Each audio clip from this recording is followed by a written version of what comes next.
सभी को राम राम। मैं ऋषिका आज आप लोगों के सामने कहानी लेकर आई हूँ। कहानी का नाम है सच्चा तीर्थ। दो युवा सन्यासी लंबी यात्रा करते हुए एक छोटे से गांव में पहुंचे। दिन भर चलने के कारण वे अत्यंत थक चुके थे। संध्या का समय हो चला था और उन्हें राम के लिए किसी पवित्र परिवार की आवश्यकता थी। उन्होंने गांव के लोगों से विनम्रता से पूछा, भाइयों, क्या यहाँ कोई ऐसा घर है जहाँ हम एक रात्रि विश्राम कर सके? गांव वालों ने बताया, यह एक वृद्ध चाचा का घर है। वे साधु संतों की बड़ी श्रद्धा से सेवा करते हैं।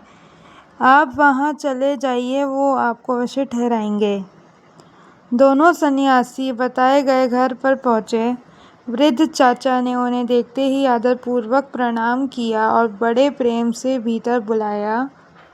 उन्होंने उनके चरण धोए, सादा किंतु स्वादिष्ट भोजन कराया और विश्राम के लिए स्वच्छ बिछौना भी लगा दिया।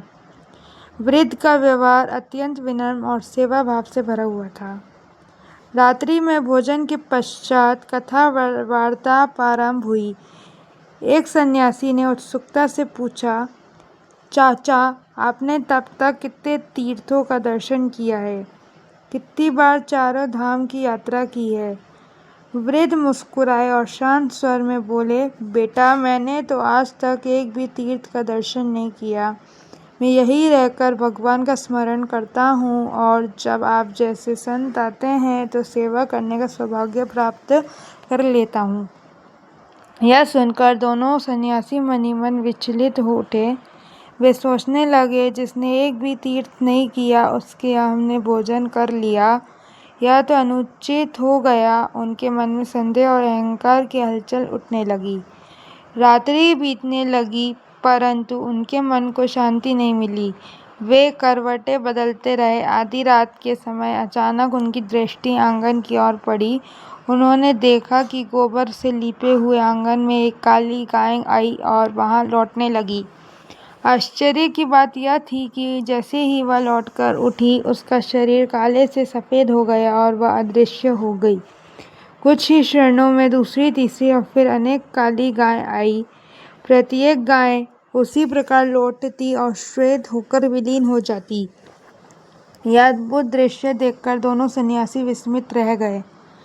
अंत में जब एक गाय जाने लगी तो उन्होंने साहस करके उसे प्रणाम किया और पूछा, हे गौ माता, यह अद्भुत रहस्य क्या है?